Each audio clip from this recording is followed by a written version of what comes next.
পথশ্রী প্রকল্প, পথশ্রী 1 এবং পথশ্রী 2 প্রকল্পের যে টাকা সেটা অলরেডি স্যাংশনড।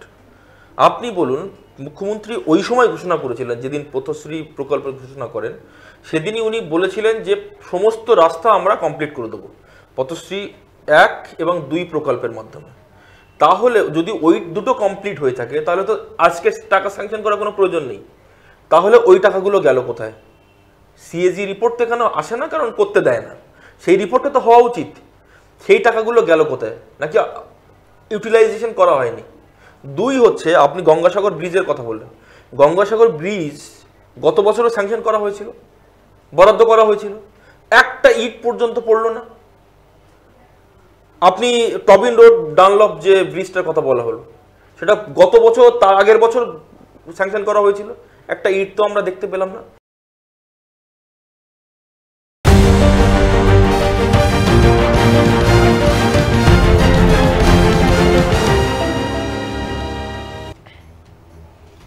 নমস্কার, আপনারা দেখছেন নীতি নির্ণয় না দুর্নীতি, শুধুমাত্র ট্রাইভ টিভি বাংলায়। আপনাদের সঙ্গে আমি শান্তনু। নীতি নির্ণয় না দুর্নীতি কিন্তু 50+ আগেও বলেছি, বিভিন্ন পর্বে এগিয়ে চলেছে, আপনাদেরকে সাথে পাশে সঙ্গে নিয়ে এগিয়ে চলেছে। সামাজিক অনুষ্ঠান, সমাজের অনুষ্ঠান, আপনাদের অনুষ্ঠান, যেখানে দুর্নীতি সেখানেই নীতি নির্ণয় না দুর্নীতিতে বিভিন্ন রকম দুর্নীতি আমরা আপনাদের সামনে নিয়ে আসছি। রাজনৈতিক নেতা নেত্রী থেকে আমাদের সমাজের অধ্যাপক, চিকিৎসক, ফিল্ম স্টার, উকিল, প্রত্যেককে সমাজের বিভিন্ন স্তরের পেশার প্রফেশনের মানুষজন আসছেন আমাদের এই অনুষ্ঠানে আপনাদের সামনে তাদের ভয়েস আউট করতে, ভিউজ কী তারা দাঁড়াচ্ছে, কীভাবে তারা এই দুর্নীতিকে দেখছেন আপনাদের সামনে এক্সপ্লেন করতে। আজকে আমাদের এই পর্ব খুব গুরুত্বপূর্ণ আমাদের প্রত্যেকের জন্য। কেন বললাম? কারণ কেন্দ্রীয় বাজেট এবং রাজ্য বাজেট দুটোই কিন্তু সামনে চলে এসেছে। কেন্দ্রীয় বাজেট এসেছে এবং তারপর 27 বছর পর দিল্লি দখল করেছে বিজেপি, আপকে সাফ করে দিয়েছে। কতটা কেন্দ্রীয় বাজেটের প্রভাব পড়লো সেটা যেমন ইম্পর্টেন্ট, গুরুত্বপূর্ণ, পাশাপাশি রাজ্য বাজেটেও কিন্তু লক্ষ্মীর ভাণ্ডারের ভাতা বাড়েনি, কিন্তু অনেক নতুন প্রকল্প, নদী বন্ধন থেকে শুরু করে আরও বিভিন্ন নতুন প্রকল্প এসছে। মহার্ঘ ভাতা বেড়েছে 4%, 4%, মানে 800% রাজ্য সরকারি কর্মীদের, তাও তারা সন্তুষ্ট নন, কারণ কেন্দ্রের সঙ্গে বেশ কিছুটা ফারাক আছে। তাহলে বিজেপি, আমাদের এই রাজ্যের প্রধান বিরোধী দল বলছেন, বিরোধী দলনেতা বলছেন দেউলিয়া সরকারের বাজেট, বেকারত্বের বাজেট। পাশাপাশি দেখুন নির্মলা সীতারামন, কেন্দ্রীয় অর্থমন্ত্রী, যে বাজেট পেশ করছেন সেই বাজেটকে বলা হচ্ছে মধ্যবিত্তের বাজেট। 12 লাখ টাকা স্ল্যাব পর্যন্ত নো ট্যাক্স, 7 থেকে বেড়ে হয়েছে 12। এই নিয়ে আমাদের আজকের ইন্টারেস্টিং এপিসোড, আপনাদের নিশ্চয়ই ভালো লাগবে। আমাদের সঙ্গে রয়েছেন জ্যোতি চ্যাটার্জি, আমার বাদিকে বসে আছেন, বিজেপি মুখপাত্র, রাজ্য বিজেপি মুখপাত্র। জ্যোতিবাবু, আপনাকে স্বাগত নীতি নির্ণয় না দুর্নীতি ট্রাইভ টিভি বাংলায়। আপনার দলের প্রচুর মানুষজন এসছেন আমাদের এই স্টুডিওয়ে। আপনি এই স্টুডিওতে ঢোকার আগে আমাকে দেখছিলেন আমাদের সোশ্যাল মিডিয়া লিঙ্কে। আমি যেভাবে শুরু করলাম কেন্দ্রীয় বাজেট এবং রাজ্য বাজেট, প্রথমে আপনার রিয়াকশন নিয়ে নেব বিজেপি মুখপাত্র হিসেবে। দেখুন, প্রথমে আমি যদি কেন্দ্রীয় বাজেটের কথা বলি, কেন্দ্রীয় বাজেটে দুটো অ্যাসপেক্ট আছে। একটা অ্যাসপেক্ট হচ্ছে যে মধ্যবিত্ত শ্রেণী, কারণ আপনি জানেন যে আমাদের বাজেটে 4টে ইঞ্জিন, সেই 4টে ইঞ্জিনের ভিতরে সবথেকে বড় ইঞ্জিন হচ্ছে কনজামশন। রাইট। তো কনজামশন তখনই হবে যখন মানুষের সঞ্চয় বাড়বে। ঠিক। তো সেইখানে দাঁড়িয়ে এই যে স্ল্যাবটাকে বাড়ানো, অর্থাৎ 7 থেকে 12 লক্ষ, 5 লাখ 1 লাখে বেড়ে গেল। তো এর ফলে কনজামশন বাড়বে। তাই না, স্ট্যান্ডার্ড ডিডাকশন 75,000। তো ফলে বিষয়টা যেটা দাঁড়াচ্ছে, যেটা consumption engine, one of the biggest engine আমাদের ইকোনমির ক্ষেত্রে। তো সেই জায়গায় দাঁড়িয়ে আপনার হচ্ছে এই কনজামশনটাকে বাড়ানোর জন্য আপনার ইনকাম ট্যাক্সে ছাড় দেওয়া, আর আপনার ক্যাপিটাল এক্সপেন্ডিচার হচ্ছে অল টাইম হাই। যেমন ধরুন 12 লক্ষ কোটি টাকা শুধু ক্যাপিটাল এক্সপেন্ডিচারের জন্য। আপনি ধরুন ঋণ নিচ্ছেন বা আপনি টাকা ব্যয় করছেন, আপনি কোন পারপাসে ব্যয় করছেন সেটা ইম্পর্ট্যান্ট। আপনি যদি টাকা নিয়ে সিনেমা দেখতে চলে যান, সেখান থেকে কিন্তু আউটপুট আসবে না। বাট আপনি যদি সেই টাকা নিয়ে আপনার সন্তানের এডুকেশনের পারপাসে লাগান, তাহলে কিন্তু তার থেকে একটা আউটপুট আসবে। তো ধরুন যে ইনফ্রাস্ট্রাকচার, যে ডেভেলপমেন্টগুলোর জন্য মোদী সরকার নিরন্তর প্রয়াস করে চলেছেন, সেটা ন্যাশনাল হাইওয়ে হোক, ন্যাশনাল পাইপলাইন প্রজেক্ট হোক, আপনার ন্যাশনাল মেরিটাইম প্রজেক্ট হোক, ন্যাশনাল ওয়াটারওয়েজ হোক, এর থেকে যেটা বেনিফিট আসবে সেটা ট্রিকেল ডাউন পলিসিতে আপনার হচ্ছে, ধরুন যে যে কাঁচামালটা পাঞ্জাব থেকে বাংলায় আসতো 3 দিনে, উন্নত রাস্তা উন্নত হাইওয়ে হওয়াতে সেটা আসবে 2 দিনে। বেশ। তো ফলে আপনার যে প্রাইস, সে প্রাইসটা তো কমে যাবে এবং ট্রান্সপোর্ট কস্ট কমে যাবে, ফলে আপনার জিডিপি বাড়বে, এবং জিডিপি যদি বাড়ে তাহলে সেটা সবারই লাভ, বিকজ হচ্ছে ট্রিকেল ডাউন বলে একটা পলিসি থাকে, মানে যদি দেশের লাভ হয় তাহলে তার সেই লাভের লভ্যাংশ প্রত্যেকটা মানুষের কাছে যায়, পৌঁছায়। আর আমি যদি রাজ্য বাজেটের কথা বলি, রাজ্য বাজেটে দেখুন, রাজ্য বাজেটে অ্যাসাস কোনো ইনভেস্টমেন্ট নিয়ে কোনো কথা বলা নেই। বেকারত্ব মারাত্মক সমস্যা ওয়েস্ট বেঙ্গলে, কোনো চাকরি নেই। 16 সাল থেকে এসএসসি বন্ধ, প্রাইমারি টেট হয় কিন্তু নিয়োগটা হয় না। বেশ। সরকারি চাকরির পরীক্ষা অলমোস্ট বন্ধ, এবং ওবিসি এ যেভাবে সুপ্রিম কোর্টে ঝুলে রয়েছে, তো ফলে ইন্টেনশনালি ঝোলানো হয়েছে ওটাকে, তার কারণ হচ্ছে যাতে কিনা আমি নিয়োগ দেব না। বেশ। তো নিয়োগটা একটা বড় সমস্যা। আপনি জানেন যে পরিযায়ী শ্রমিক, আপনি হাওড়া স্টেশনে যে কোনো দিন চলে যান এবং যে কোনো একটা ট্রেনে উঠে বসুন, চেন্নাইগামী বা আপনার গুজরাট সুরাটগামী, সেখানে দেখবেন পরিযায়ী শ্রমিক মুর্শিদাবাদ থেকে শুরু করে আমাদের দক্ষিণ 24 পরগনা সন্দেশখালীর একটা বিস্তীর্ণ অংশ মানুষ, তারা আপনার ওই ট্রেনে করে বিভিন্ন রাজ্যে পাড়ি দিচ্ছেন। এবং আপনি গ্রামগুলো গেলে অবাক হয়ে যাবেন, আমরা তো বিভিন্ন পলিটিক্সের সাথে যাই, তো দেখি যে পুরো গ্রামটা হচ্ছে হিন্দু শূন্য, এবং এই গ্রাম হিন্দু শূন্য হওয়ার যে রেজাল্ট সেটা ন্যায় হচ্ছে আপনার এই শেখ শাহজাহানের মতো লোক, মহিলাদের পরে জুলুম করা, মানে that is intentional, you have to understand this. গ্রাম শূন্য করে দিলাম পুরুষগুলোকে, চাকরি নেই, মহিলাগুলো একা বাড়িতে থাকছে, ফলে শেখ শাহজাহানের মতো লোক নির্যাতন জুলুম থেকে এই যে এত বড় এপিসোড হতো না, যদি কিনা এখানে এমপ্লয়মেন্ট থাকতো তাহলে তো পুরুষরা ওখানে থাকতো। আপনার মোদ্দা কথা, রাজ্য বাজেটে মহিলাদের ক্ষেত্রে আপনি বলছেন প্রাধান্য দেওয়া হয়েছে, সেটা বলতে চাইছেন? রাজ্য মহিলাদের ক্ষেত্রে কোনো কিছুতে প্রাধান্য নেই। আপনি আমাকে একটা সেক্টর বলুন যে যেখানে প্রাধান্য দেওয়া হয়েছে। গত বছর বাজেটে বলা হয় 5 লক্ষ পদে আমরা শূন্যপদ পূরণ করব। বেশ। আপনার বাড়িতে যদি কোনো বাজেট হয়, গত বছর যদি যে বাজেটটা হয়েছিল সেই বাজেটটা তো আপনি এবছর বলবেন যে গত বছরের যে বাজেটটা হয়েছিল সেই বাজেট অনুযায়ী আমরা এই কাজ করেছি। 5 লক্ষ শূন্যপদ কোথায় গেল তার কোনো হিসেব নেই, ইনভেস্টমেন্ট নিয়ে কোনো হিসাব নেই। তাহলে আপনার যদি ইনভেস্টমেন্ট না আসে, শিল্প না আসে, চাকরিটা হবে কোথা দিয়ে? নদী বন্ধন প্রকল্প এই বাজেটে, রাজ্য বাজেটে কিন্তু একটা নতুন প্রকল্প মুখ্যমন্ত্রী রাজ্য সরকার ঘোষণা করেছে, বরাদ্দ করেছে টাকা। আশা এবং অঙ্গনওয়াড়ি কর্মীদের মোবাইল ফোনের জন্য কিন্তু একটি টাকা বরাদ্দ করা হয়েছে বাজেটে। এই সমস্ত পথশ্রী প্রকল্প থেকে শুরু করে আরও বাদবাকি যে সমস্ত ক্ষেত্রে বাজেটে বলা হয়েছে, সেক্ষেত্রে সেগুলোকে আপনি কি বলছেন এই প্রকল্পগুলো নিয়ে, এবং বিশেষ করে আশা এবং অঙ্গনওয়াড়ি যারা মহিলারা আছেন তাদের জন্য, তাদের স্মার্টফোন কেনার জন্য নদী বন্ধন প্রকল্প, নদীর আশপাশে যে সমস্ত মানুষজন বাস করেন, সুন্দরবনে বিশেষ করে গঙ্গাসাগরে নতুন ব্রিজ। আমি উত্তরটা দিয়ে দিচ্ছি, বলুন।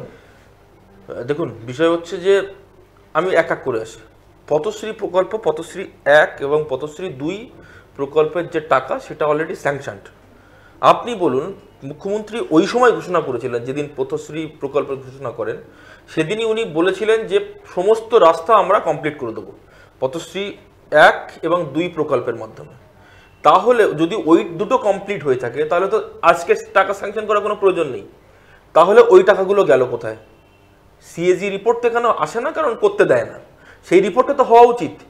সেই টাকাগুলো গেল কোথায়? নাকি ইউটিলাইজেশন করা হয়নি? 2 হচ্ছে, আপনি গঙ্গাসাগর ব্রিজের কথা বললেন। গঙ্গাসাগর ব্রিজ গত বছরও স্যাংশন করা হয়েছিল, বরাদ্দ করা হয়েছিল, একটা ইট পর্যন্ত পড়লো না। আপনি টবিন রোড ডানলপ যে ব্রিজটার কথা বলা হলো, সেটা গত বছর, তার আগের বছর স্যাংশন করা হয়েছিল, একটা ইট তো আমরা দেখতে পেলাম না। আরামবাগ বর্ধমান, একটা ইট তো দেখতে পেলাম না, কোথাও সেটি হলো না। দেখুন, বোকা বানানো যায় মানুষকে, কিভাবে বোকা বানাচ্ছে দেখুন। 23 সালে আমি দিয়ে দিলাম একটা গঙ্গাসাগর ব্রিজ হবে, 24 সালে তখন সবাই ভাবলো যে গঙ্গাসাগর ব্রিজটা হচ্ছে। এবার ধরুন উত্তরবঙ্গের মানুষ বা কলকাতার মানুষ তো অত বুঝতে পারবে না, বা অত আপনার মানে যাচাই বাছাইও করবে না যে আদৌ কোন সময় কি বলেছিল আর হয়নি কেন। গত বছর গঙ্গাসাগর ব্রিজের জন্য টাকা স্যাংশন হয়েছিল, তাহলে যদি ওই টাকা স্যাংশন হয় তাহলে কোনো প্রকল্প হলো না কেন? তাহলে আবার এই বছর কেন ঘোষণা করলেন? মানে মানুষকে বেসিক্যালি বোকা বানানো। এবং যদি আপনার মানে এদের কোনো কিছুতে আমি আপনাকে বলছি যে পুরোপুরি মানুষের সাথে বিশ্বাসঘাতকতা করছে এই তৃণমূল। আমি একটু আপনাকে ইন্টারাপ্ট করি। আপনার সব কথা আপনি যেগুলো যুক্তি দিয়ে বললেন আমি সব মেনে নিলাম। যদি কেন্দ্রীয় বাজেটের দিকে আমি তাকাই, আপনি একটু আগেই বললেন, নিজেই আপনি বললেন সঞ্চয়ের জন্য যে 7 লাখ থেকে 12 লাখে ট্যাক্সের জন্য সেটাকে ইনক্রিজ করা হয়েছে। আমার প্রশ্ন, এইবার কেন? আগের বারে এই সঞ্চয়ের কথা কেন্দ্রীয় সরকারের কি মাথায় ছিল না? না, এবার দেখি আপনার বলি। ফার্স্ট অফ অল হচ্ছে মোদী সরকার কবে আসলো? 2014 সালে। এবং এই দিল্লি ইলেকশনে কিন্তু এই বাজেটের প্রভাব ভালো মতো পড়েছে জ্যোতিবাবু, আপনি আমাকে যাই বোঝান। সেখানকার মানুষজন, সেখানকার ভোটারদের যে সমস্ত ক্লাস, আমরা বাংলার সঙ্গে তুলনা করছি না, একটা স্টেটে একরকম ক্লাস থাকে, ডেফিনেটলি কিন্তু এই বাজেট তার প্রভাব ফেলেছে। আপনি আমাকে যেটাই বোঝান। দেখুন ফার্স্ট অফ অল হচ্ছে মোদী সরকার যখন ক্ষমতায় আসে তখন আপনার বাজেটের স্ল্যাব কত ছিল? 2.5 লক্ষ টাকা, তাই তো? মানে 70 বছরে হচ্ছে 2.5 লক্ষ টাকা স্ল্যাব। তারপরে মোদিজি 2-3 বছরের মধ্যে সেটাকে বাড়িয়ে করলেন 5, তারপরে করলেন 7.5। রাইট। তো এটা এরকম এবার হয়ে গেল 12। এবার হয়ে গেল 12। তো এটা এরকম নয় যে আমরা প্রথমবার করছি এটা, আমরা ধাপে ধাপে যখন থেকে ক্ষমতায় আসলাম 2014 সালের পর থেকে, তখন থেকেই কিন্তু আমরা ইনকাম ট্যাক্সের স্ল্যাবটা বাড়াতে স্টার্ট করে দিয়েছি। এবার আপনি বলবেন যে তাহলে এই যে টাকা ছাড় দেওয়া হলো এর তো গভর্নমেন্টের কোনো ইনকাম নেই, এটা তো আসবেই, কোশ্চেনটা আসতে পারে, বা এই কোশ্চেনটা তো খুব আসা স্বাভাবিক। দেখুন গভর্নমেন্টের যে ইনকামটা কোথা দিয়ে আসে? গভর্নমেন্টের ইনকামটা আসে জিএসটি থেকে। এক্স্যাক্টলি। গভর্নমেন্টের ইনকামটা আসে হচ্ছে আপনার যেটা কর্পোরেট ট্যাক্স, সেখান থেকে। কর্পোরেট ট্যাক্সটা কোন জায়গা থেকে আসবে? যদি আপনার শিল্প বৃদ্ধি হয় তখন হচ্ছে আপনার কর্পোরেট ট্যাক্সটা আসবে। মানে ধরুন আপনি এইটা একটা বিল্ডিং করলেন, এখানে আপনি শিল্প করছেন, সেই শিল্পের পরে আপনি ট্যাক্স দিচ্ছেন, ঠিক ঠিক, সেটা কর্পোরেট ট্যাক্স। বেশ। আপনি দেখুন এই যে আপনার পকেটে বা আমার পকেটে যে মোবাইলটা আছে 2014 সালের আগে, সেই মোবাইলের আমরা 98% ইম্পোর্ট করতাম। ইম্পোর্ট মানে হচ্ছে বাইরে থেকে নিয়ে আসতাম। বেশ। আজকের ডেটে দাঁড়িয়ে গর্বের সঙ্গে বলছি 2014 সালের পর মানে আপনার ইনসেন্টিভ স্কিমের মাধ্যমে, মোদী সরকারের একাধিক প্রকল্পের মাধ্যমে এখন কিন্তু আপনার এখানে ইনভেস্টমেন্ট আসছে। 98% মোবাইল এক্সপোর্ট হচ্ছে ইন্ডিয়া থেকে। এবং আপনার আমার যে মোবাইল, সেটা মোবাইলটা কিন্তু মেড ইন ইন্ডিয়া মোবাইল। বেশ। ওয়ার্ল্ডের লার্জেস্ট স্যামসাং কোম্পানি নয়ডাতে স্টাবলিশড হয়েছে। তো সুতরাং এই যে কর্পোরেট ট্যাক্স, সেই কর্পোরেট ট্যাক্স থেকে ইনকাম বাড়ছে গভর্নমেন্টের, জিডিপি বাড়ছে। এইখানকার ক্ষেত্রে কি হচ্ছে? এইখানে তো কোনো ইনকাম নেই। এখানে আপনার ইনকামটা পুরোপুরি হচ্ছে জিএসটির পরে, আর সেন্ট্রাল গ্রান্টের পরে, আর মদ বিক্রি করে। মদ মানে এক্সাইজ যেটা। আপনি ভাবুন আমি 500 টাকা দিচ্ছি, 1000 টাকা দিচ্ছি। 500 টাকা 1000 টাকা দিয়ে পাড়ায়, প্রত্যেকটা পাড়ার মোড়ে মোড়ে যখন মদের দোকান তৈরি হচ্ছে, 25 টাকায় পাউচ দিচ্ছি আমি, যুব সমাজকে কি আমি ধ্বংসের মুখে ফেলে দিচ্ছি না? আপনি জানেন ভিয়েতনাম বা মানে ইস্ট এশিয়ার অনেকগুলো কান্ট্রিতে এটা ক্রিমিনাল অফেন্স। গভর্নমেন্ট যদি এটাকে এনকারেজ করে, এটাও তো ক্রিমিনাল অফেন্স। যদি আপনি মদ বাইরে খেতে প্রবলেম হয়, মানে তার মানে বেসিক্যালি এটার অফেন্স। তো মানে ধরুন আমি তো যুব সমাজকে ক্ষতি করছি। তাহলে আমি যখন এইটা করছি যে একটা মাকে আমি 500 টাকা দিচ্ছি, 1000 টাকা দিচ্ছি, তাতে কোনো প্রবলেম নেই, আরো বাড়িয়ে দিন। আমরাও তো একাধিকবার বলেছি এটা বাড়ানোর। আমি ঠিক এখানে, আমি যে পার্ট আপনি বললেন, আমি ঠিক এখানে আপনাকে প্রশ্ন করব। লক্ষ্মীর ভান্ডারে প্রত্যেকেই বলেছিল লক্ষ্মীর ভান্ডারে ভাতা বাড়ানো, লক্ষ্মীর ভান্ডার প্রকল্পে ভাতা বাড়বে। ভাতা কিন্তু বাড়েনি। আমার প্রশ্ন, 2026 তো কদিন বাদে দিল্লির ভোট হয়ে গেল, এরপর বিহার আছে, আসাম আছে, বাংলা আছে, কেরল আছে, সব পরপর আছে। আপনাদের বিরোধী দলনেতা, শ্রদ্ধেয় বিরোধী দলনেতা বলছেন যে আমরা ক্ষমতায় আসার পর রাজ্য বাজেট বিজেপি সরকার প্রকাশ করবে এবং সেখানে 3000 টাকা করে দেবে লক্ষ্মীর ভান্ডারে। একদম ঠিক বলেছেন। হ্যাঁ, 3000 টাকা কোথা থেকে আসবে বলুন তো? দেখুন, প্রথম কথা। দ্বিতীয় কথা, আপনাদের ম্যানিফেস্টো কি? মানুষ, আপনারা প্রধান বিরোধী দল জ্যোতিবাবু এখানে আমাদের রাজ্যে, মানুষ তো জানতে চায় বিজেপির প্রধান ম্যানিফেস্টো কি। আপনারা সরকার এ থেকে বি হলো, পান থেকে চুন খসলো, আপনারা প্ল্যাকার্ড নিয়ে বেরিয়ে পড়ছেন মুখ্যমন্ত্রীর পদত্যাগ চাই।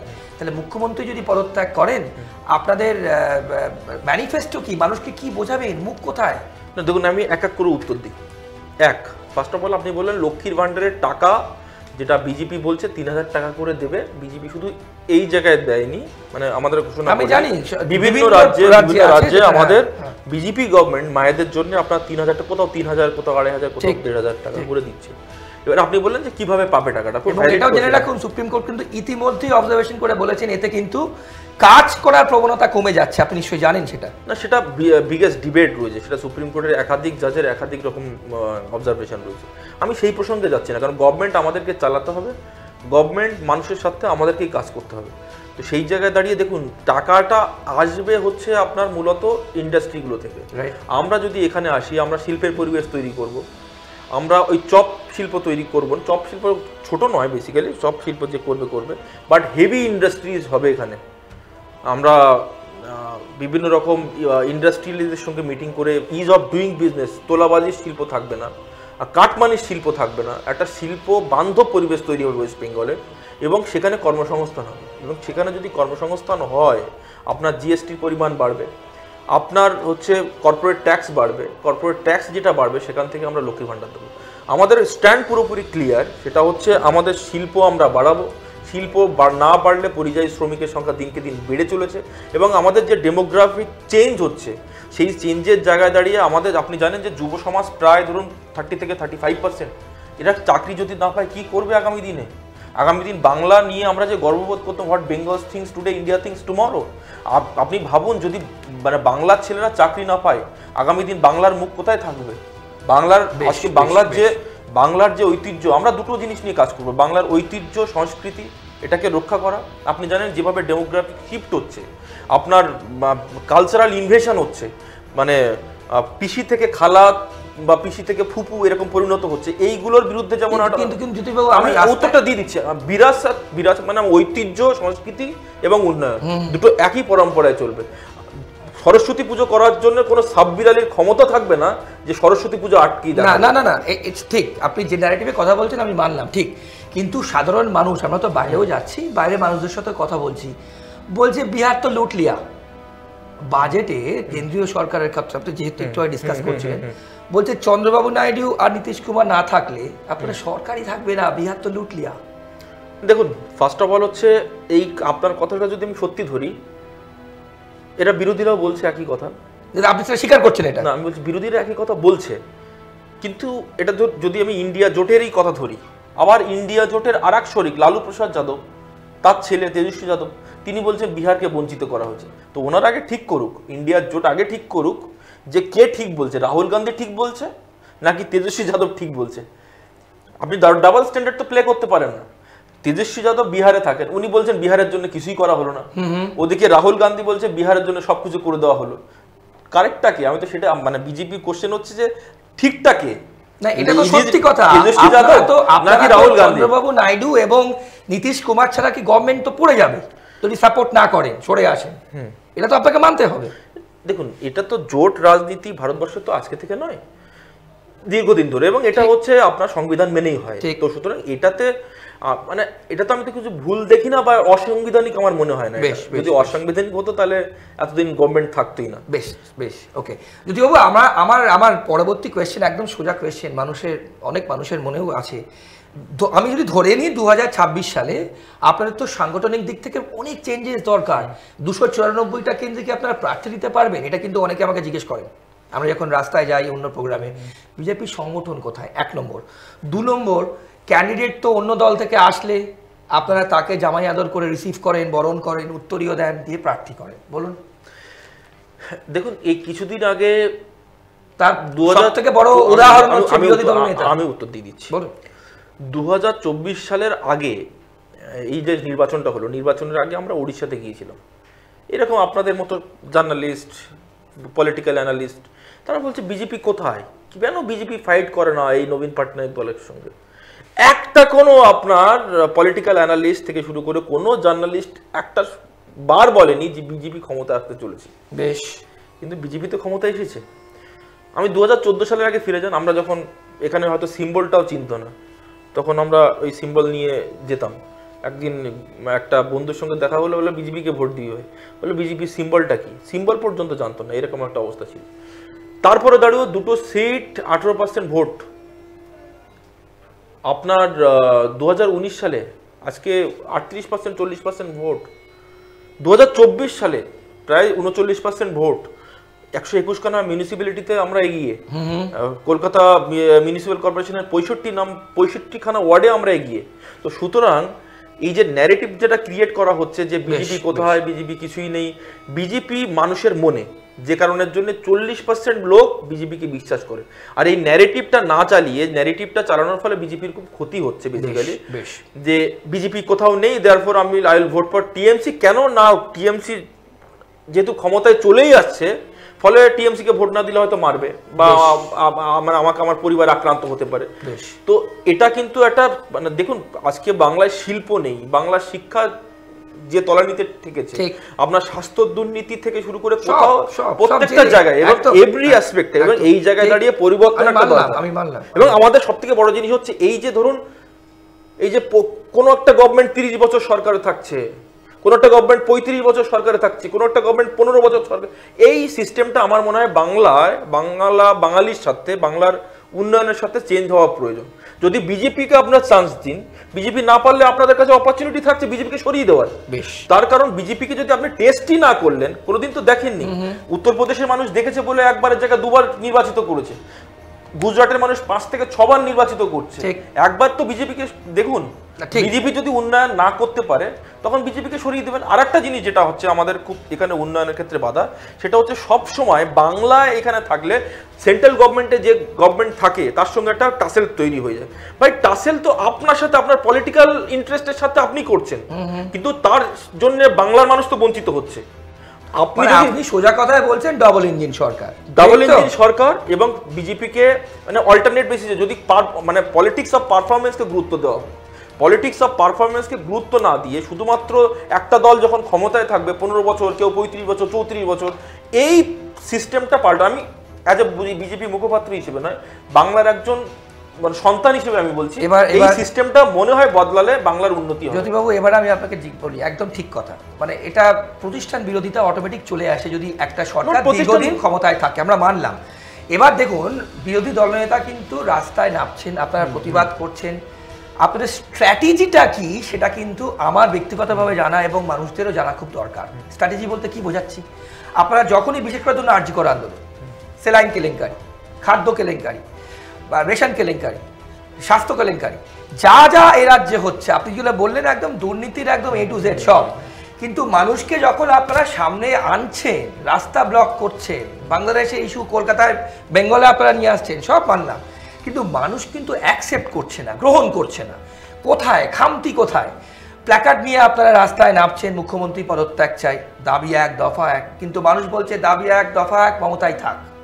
কেন না, দেখুন বাংলার আমি বলছি আপনাকে, সেটা হচ্ছে যে আজকে ফার্স্ট পোস্টটা এই আমাদের যে সিস্টেমটা রয়েছে, সেই সিস্টেম অনুযায়ী আমাদের মানে আমরা ঠিক রাস্তায় চলছি না ভুল রাস্তায় চলছি, সেটা কোনো এসি ঘরে বসে সিদ্ধান্ত হবে না, সেই সিদ্ধান্ত হয় হচ্ছে মানুষ। তো মানুষ কিন্তু আমাদেরকে সমর্থন করছেন, 40% মানুষ আমাদেরকে ভোট দিচ্ছেন।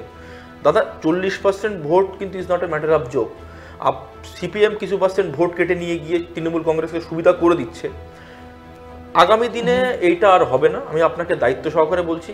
সবারই মানে আপনারা ধরে দিয়েছেন 26 আপনারা ক্ষমতায় আসবেন। আমি বলছি আপনাকে 26 হচ্ছে বাঙালি হিন্দুদের জন্য লাস্ট নির্বাচন, যেখানে তারা নির্ধারিত করতে পারবে যে কোন সরকার আসবে। এরপরে 26-এর পরে বাঙালি হিন্দুর কাছে নির্বাচিত করার ক্ষমতা থাকবে না। এই কারণের জন্য বললাম, যেভাবে ডেমোগ্রাফিক শিফট হচ্ছে, মানে ম্যাসিভ অনুপ্রবেশ হচ্ছে, জনসংখ্যার পরিবর্তন ঘটছে, বাংলার কালচার পরিবর্তন হচ্ছে। রবীন্দ্রনাথ ঠাকুর, আজকে আপনি ভাবুন নদিয়ার একটা গ্রামে এই দৃশ্য দেখতে হবে, এটা বাংলাদেশ নয়, যে বাঙালি হিন্দু হোমল্যান্ডের জন্য শ্যামাপ্রসাদ মুখার্জি লড়াই করে, নির্মলচন্দ্র চ্যাটার্জিরা লড়াই করে এই বঙ্গভূমিকে জন্ম দিয়েছিলেন, সেই জায়গা দাঁড়িয়ে শরিয়াতে আইন চালু হয়েছে। বলা হচ্ছে মসজিদ কমিটির তরফ থেকে যে এখানে বাদ্যযন্ত্র বাজানো যাবে না। এটা রবীন্দ্রনাথ ঠাকুরের বাংলা, আমরা রবীন্দ্রনাথ সঙ্গীত শুনবো। যদি কারো ক্ষমতা থাকে তো আটকে দেখাক। বিজেপি আসবে, এরকম ধরনের হুমকি ধুমকি যতগুলো চলছে সবগুলোকে তো নস্যাৎ করাই হবে। আর যারা যারা দাঙ্গা করে, আপনি দেখুন সিএর সময় যেভাবে থানা জ্বালালো হলো, আপনার প্রত্যেকটা পুজোতে, দুর্গা পুজো থেকে শুরু করে কার্তিক পুজো, কোন পুজোতে আক্রমণের শিকার হতে হলো না? বেলডাঙ্গার ঘটনা, আপনি বলুন রিষ্টার ঘটনা, আপনার রাজাবাজারের ঘটনা, প্রত্যেকটা পুজো আক্রান্ত হচ্ছে। এই যারা যারা দাঙ্গা করছে এদের বিরুদ্ধে এদের জায়গা বাইরে নয়, এদের জায়গা থাকবে জেলে। বাংলা বাঙালি সংস্কৃতি রক্ষা হবে, বাংলা যাতে নাম্বার 1 স্টেট, 1 নম্বর রাজ্যে পরিণত হয়, তার জন্যে যেটা শ্যামাপ্রসাদ মুখার্জি, যিনি এই পার্টিরই স্রষ্টা, যিনি পথ দেখিয়েছেন সমগ্র ভারতকে। আজকে শ্যামাপ্রসাদ মুখার্জির জন্ম না হলে বিজেপির জন্ম হতো না। যদি শ্যামাপ্রসাদ মুখার্জির জন্ম না হলে, বিজেপির জন্ম না হলে আজকে সেন্ট্রাল গভর্নমেন্টে বিজেপি থাকতে পারতো না। তো সুতরাং বাংলা কিন্তু পথ দেখাচ্ছে সারা ভারতবর্ষকে, এবং বাংলাই হচ্ছে আগামী দিনে ভারতবর্ষকে নেতৃত্ব দেবে। একদম একদম, সেটা যেটা আমাদের প্রধানমন্ত্রী নিজেই বলেছেন যে আমি বাংলাকে এতটাই ভালোবাসি 2024 সালের প্রচারে এসে, যে বাংলা পরের জন্ম যেন আমার বাংলাতে হয়, এইটা আমি ভগবানের কাছে প্রার্থনা করি। একদম। আচ্ছা, আমরা সংক্ষিপ্ত আমাদের সময় শেষ প্রশ্ন করব। বাংলার আপনি বললেন কর্মসংস্থান কিন্তু একটা খুব বড় ইস্যু, এবং আপনার বিরোধী দল নেতা বলেছেন বেকারত্বের বাজেট। এই বেকারত্ব ঘোচানোর জন্য কি পরিকল্পনা করবেন? খুব সংক্ষেপে 1 লাইনে বলবেন। দেখুন, বেকারত্ব ঘোচানোর জন্য অনেকগুলো পরিকল্পনা রয়েছে। এক হচ্ছে প্রত্যেক বছর বছর এসএসসি হবে, স্কুল সার্ভিস কমিশন হবে। নাম্বার 2 টেট হবে, সরকারি চাকরির পরীক্ষার দরজা খুলে যাবে। থার্ড হচ্ছে আপনার শিল্প আসবে, হেভি ইন্ডাস্ট্রি হবে, এমএসএমই শিল্প, যেটা মাইক্রো স্মল মিডিয়াম ইন্ডাস্ট্রি, সেখানে ইনসেন্টিভের ব্যবস্থা করবে। সেন্ট্রাল গভর্নমেন্টের সঙ্গে কথা বলে, বিভিন্ন চেম্বারসগুলোর সঙ্গে কথা বলে ইনভেস্টমেন্ট আসবে। বিদেশি যেসব দেশগুলো রয়েছে, ইউএসএ, ব্রিটেন, অস্ট্রেলিয়া, যারা ইনভেস্ট করতে চায়, তারা করতে চায় এখানে ইনভেস্টমেন্ট, তাদের সাথে কথাও হচ্ছে। কিন্তু যেহেতু এই রাজ্য সরকারের সুস্পষ্ট কোনো জমি নীতি নেই, কোনো শিল্প নীতি নেই, ফলে তারা আসতে পারছে না। ওই আপনি যে কটা দেশের নাম বললেন, প্রায় মেজর কান্ট্রিজ প্রত্যেকে কিন্তু আমাদের এই বেঙ্গল সামিটে এসে, বিজনেস সামিটে আসে তো প্রত্যেকবার ইনভেস্ট করে না। প্রবলেমটা কি হচ্ছে ওদের সাথে আমাদের, মানে আপনারা এলে ইনভেস্ট করবে, ইনভেস্ট মানে জমিটা তো আপনাকে দিতে হবে, সে জমির তো কোনো নীতি নেই। কোনো বাংলায় জিও হাব হচ্ছে, আপনি মোস্ট প্রবাবলি জানেন, এখানে কিন্তু অফিশিয়ালি ডিক্লারেশন করা হয়েছে, ডিক্লারেশন তো প্রচুর হয়েছে। ডিক্লারেশন তো সৌরভ গাঙ্গুলি বলেছে শালবনীতে স্টিল কারখানা বানাতে পেরেছে কি? এবং ফরেন ইনভেস্টমেন্ট কিন্তু অফিশিয়াল অলরেডি করা হয়ে গেছে। আমি আপনাকে বলছি, এই গভর্নমেন্টের এনভায়রনমেন্ট যে মিনিস্ট্রি, তার রিপোর্ট অনুযায়ী 21,000 কলকারখানা বন্ধ হয়ে গেছে, 21,509। বেশ বেশ। তো এইগুলোকে আমরা খুলবো 6 মাসের ভিতরে। 2 হচ্ছে আপনার শিল্প, হেভি ইন্ডাস্ট্রিজ আসবে, বিদেশি বিনিয়োগ হবে, জমি নীতি থাকবে, শিল্প নীতি থাকবে। শিল্প, কৃষি, ঐতিহ্য, সংস্কৃতি, বেশ, এই 4টে জিনিস একসাথে চলবে বাংলা বিজেপি। বেশ, জ্যোতিবাবু আপনাকে অনেক ধন্যবাদ। আমাদের নির্বাচনী অনুষ্ঠান আগামী দিনে হবে, আপনাকে কিন্তু তখন এসে বিজেপির কি স্ট্র্যাটেজি, পলিসি, মানুষকে কি বোঝাবেন, আপনাকে এই স্টুডিওতে আসতে হবে। আপনাদের প্রত্যেককে অসংখ্য ধন্যবাদ আজকে পর্ব দেখার জন্য। নীতি নির্ণয় আর দুর্নীতি ট্রাইভ টু বি বাংলায় চলতে থাকবে, আপনারাও সঙ্গে থাকবেন। আর অন্যান্য সব খবরের জন্য আপনাদের চোখ থাকুক শুধুমাত্র ট্রাইভ টু বি বাংলার পর্দায়। ভালো থাকবেন, শুভরাত্রি, নমস্কার।